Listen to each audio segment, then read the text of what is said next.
warmth of human understanding, his sure sense of dramatic values have made William Wyler's name on a motion picture the guarantee of great and enduring entertainment.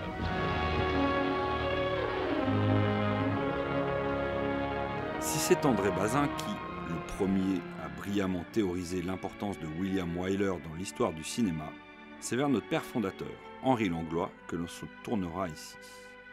L'occasion de célébrer l'œil acéré de Langlois, qui fut à l'origine en 1965 du premier hommage jamais rendu au cinéaste à la Cinémathèque française, l'occasion de célébrer aussi et surtout l'art délicat de la mise en scène chez Wyler, savant mélange d'innovation formelle et de grand classicisme hollywoodien.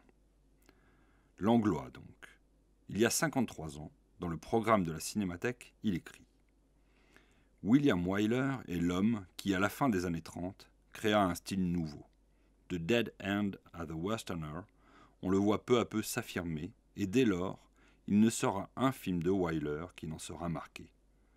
Ce style, que les contemporains virent poindre et qui fit de lui le metteur en scène le plus personnel et le plus neuf d'Hollywood, marqua toute une époque. » Et Langlois de poursuivre. Pendant plus d'une décennie, le style de Wyler fut celui du cinéma américain. Aussi convient-il d'attribuer à William Wyler le tournant de l'école américaine que, par une erreur d'optique maintenant corrigée par le recul du temps, la critique d'après-guerre attribuait à Citizen Kane, alors que dans ce film, Wells se cherchait encore et restait marqué par Wyler. Et Langlois de conclure. Rien ne pouvait donc laisser supposer en 1936 aux admirateurs de Dodsworth et The Three que Wyler allait tout remettre en question en considérant l'œuvre cinématographique comme une équation, comme un problème de proportion, de forme géométrique et de perspective. Analyse de cet art pictural singulier à travers 3 exemples à rebours de la chronologie. 1961. William Wyler adapte La Rumeur, une pièce de théâtre de Lillian Hellman qu'il avait déjà portée à l'écran 25 ans plus tôt, mais que les censeurs du Code Eyes avaient alors charcuté. C'est un film chuchoté, placé sous le signe étouffant du secret, et comme son nom l'indique, de la rumeur pernicieuse. D'une manière magistrale, Wyler distille un continu sentiment de malaise et de non-dit, au point de faire la mise en scène littérale de ces non-dits à un moment clé du film. Alors que leur école de jeunes filles se vide de leurs élèves sans qu'elles ne comprennent pourquoi, les 2 enseignantes, incarnées par Audrey Hepburn et Shirley MacLaine, supplient un père de famille de leur expliquer, et se faisant de nous expliquer, les raisons de cette défection soudaine et massive. Après une mise en place classique à l'intérieur de l'école, Audrey Hepburn se précipite à l'extérieur et court après le père en quête de vérité. Une fois l'actrice dehors, Wyler fait le choix de ne pas la suivre. Pas de cut sur un gros plan dans l'allée, pas de travelling avant, pas de son. La caméra reste ostensiblement à l'intérieur et suit l'action de loin. Aussi Hepburn reste-t-elle paradoxalement prisonnière de l'école dont elle vient de sortir grâce à un habile surcadrage. Puis, c'est le début d'un imposant plan séquence, fixe, une longue minute seulement entrecoupée de 2 contre-champs sur Shirley MacLaine. La porte, entre la caméra et les acteurs, ainsi que la distance, impose le silence. MacLaine, dans la position du spectateur, est laissée dans l'incertitude. La composition du plan, d'une parfaite symétrie, souligne la solennité et la dureté du moment et renforce la solitude d'Audrey Hepburn une fois que le père tourne les talons. Shirley MacLaine sort dans l'allée, avide d'en savoir davantage. Mais là encore, la caméra de Wyler reste immobile. Effet de non-montage, effet de suspense. Le spectateur, laissé derrière la porte, devra attendre encore de longues minutes pour enfin connaître le terrible secret qui lie les personnages du film. 15 ans plus tôt, en 1946, Wyler avait déjà joué de la profondeur de champ, du temps dilaté et d'une extrême minutie dans la composition de son plan, pour l'une des plus célèbres séquences de sa longue carrière dans le formidable « Les plus belles années de notre vie ». Il faut regarder cette scène, l'un des climax du film, comme on regarde un tableau. La lire et la déchiffrer, en admirer, comme le demandait Langlois, l'architecture, les lignes et la perspective, toutes choses évidemment sciemment élaborées, évocatrices et symboliques. À ce moment du film, Dana Andrews se dirige vers une cabine pour passer un appel téléphonique qui changera radicalement le cours de son existence. Écrasé par cette minute fatidique, l'acteur s'enfonce dans le décor et est rapidement réduit à une petite silhouette au fond du plan, littéralement prisonnière d'un quadrillage de lignes.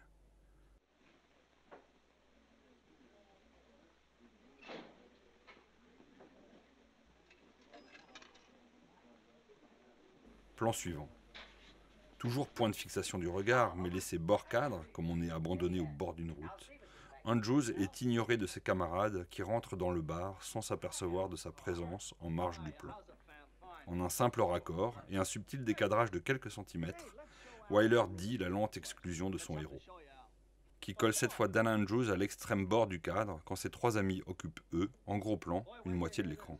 En un simple enchaînement de 3 plans, le cinéaste a tout dit, paradoxalement sans rien en dire, de la tragédie et de la marginalisation en cours. Le 4e plan, magnifique, renforce encore ce sentiment d'abandon et de solitude. Dana Andrews n'y est plus qu'une silhouette au fond de l'image, quand tout respire la fraternité et la bonne humeur en avant-plan et en plan intermédiaire. Pourtant, grâce à la profondeur de champ élaborée par Wyler et son génial chef-opérateur Greg Toland, Andrews est toujours là. Plus que là même, il est toujours net et non pas flou. Pour tout dire, on ne voit même que lui. Tout ce qui se passe au premier plan, ces quelques notes de piano amical, n'a de fait guère d'importance. L'enjeu est ailleurs, au fond du décor. Ce que nous rappelle la construction géométrique du plan, qui à la fois isole et accompagne. Andrews, livré à lui-même et à son chagrin, n'est en fait jamais abandonné par le cinéaste, qui continue à concentrer son attention et le regard du spectateur sur lui. Ce faisant, bien qu'excentré, Andrews reste bien le pivot du plan. Simplement, il s'éloigne, littéralement et visuellement. Car tout est question de distance dans cette scène, comme dans celle de la rumeur. Chez Wyler, grand artisan de la profondeur de champ, il s'agit toujours de trouver la bonne distance, ni trop près, ni trop loin. Ici, toujours bien placé, il couvre son héros du regard. C'est un moment d'empathie, ne pas abandonner son personnage, et de pudeur, le laisser à son appel téléphonique, et laisser le reste à l'imagination du spectateur. En 6 plans, parfaitement agencés, le cinéaste bouleverse, raconte la solitude et le désespoir, mais aussi la communauté des hommes, dont, en tant que réalisateur, il est le garant et le ciment. Hey, this is the best place we've been yet. Hey, that's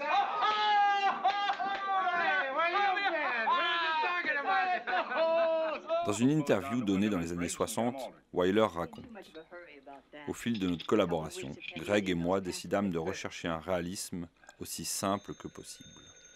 Le don qu'a Greg Toland de passer sans difficulté d'un plan du décor à un autre m'a permis de développer ma propre technique de réalisation. » Puis il ajoute « Ainsi, puis-je suivre une action en évitant les coupures. La continuité qui en résulte rend les plans plus vivants, plus intéressants pour le spectateur, qui étudie chaque personnage à son gré et fait lui-même ses propres coupures. Faire durer la scène, jouer sur les différentes strates d'un même plan grâce à sa profondeur, laisser le regard du public aller et venir et lui donner la liberté de faire son propre montage. Voilà tout l'art de William Wyler. Paradoxalement, c'est encore plus tôt dans sa carrière que le cinéaste a poussé cet art de la composition à son acmé.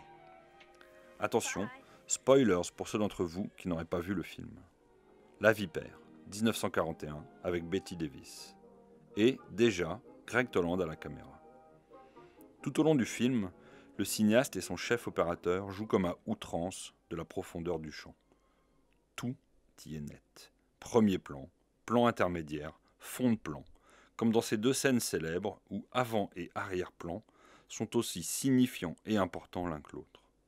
L'art de la profondeur de champ est poussé à un tel point d'évidence que Wyler et Toland semblent presque en abuser, comme si chacun de ces plans faisait un clin d'œil complice et un peu trop flagrant au spectateur.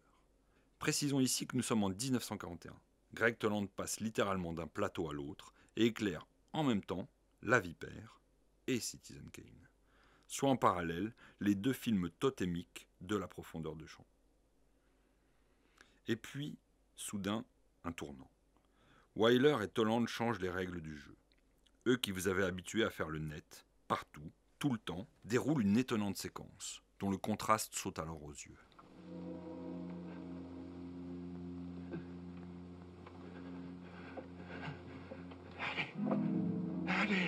Alors que son mari est victime d'une violente crise cardiaque et lui demande son aide, Betty Davis reste immobile dans son fauteuil, laissant son compagnon agoniser en arrière-plan. Ce long plan séquence est d'autant plus fort que votre œil a été habitué à une netteté sans égale depuis 1 heure de film. Mais là, soudain, changement de ton et changement de focale. Le calvaire du mari, en arrière-plan, est plongé dans le flou. Double effet. Le spectateur fixe son regard sur celui hallucinée de Bette Davis, tout en étant constamment attiré par le drame qui se joue en second plan. Cette dialectique, ce double jeu, rend la scène d'autant plus dynamique et dramatique. On sait aujourd'hui que ce choix de mise en scène radical était aussi dû à une contrainte. L'acteur, Herbert Marshall, portait une jambe de bois et montait donc difficilement les marches d'escalier, ce qui poussa Wyler à opter pour un flou pudique. Mais ne nous y trompons pas. Au-delà de cet aléa de tournage qui aurait facilement pu être contourné, c'est un choix fort de mise en scène. La mise en application par son exact contraire de la profondeur de champ. Wyler l'explique d'ailleurs dans une interview. Je voulais que le public soit confronté à quelque chose qu'il n'était pas censé voir. L'obliger à s'intéresser au mari, mais tout en le forçant à se concentrer sur le visage de Betty. À la fois subjugué par l'actrice, mais avide de sensationnalisme, le spectateur ne sait littéralement pas où fixer son regard. André Bazin, dans un de ses articles passionnés sur Wyler, écrit « Le spectateur est littéralement tiraillé entre deux sentiments et voudrait presque pousser l'immobile Bette Davis pour avoir un meilleur angle. » C'est dans cette harmonie des formes, qui a parfois, comme ici, viré à l'abstraction radicale, que se cache le secret du cinéma de William Wyler. Souvent taxé d'académisme, perdant lentement mais sûrement sa place dans l'histoire du cinéma mondial, et largement déconsidéré par la cinéphilie hexagonale, le cinéaste était pourtant un créateur de formes audacieux et le garant d'un classicisme inventif et racé.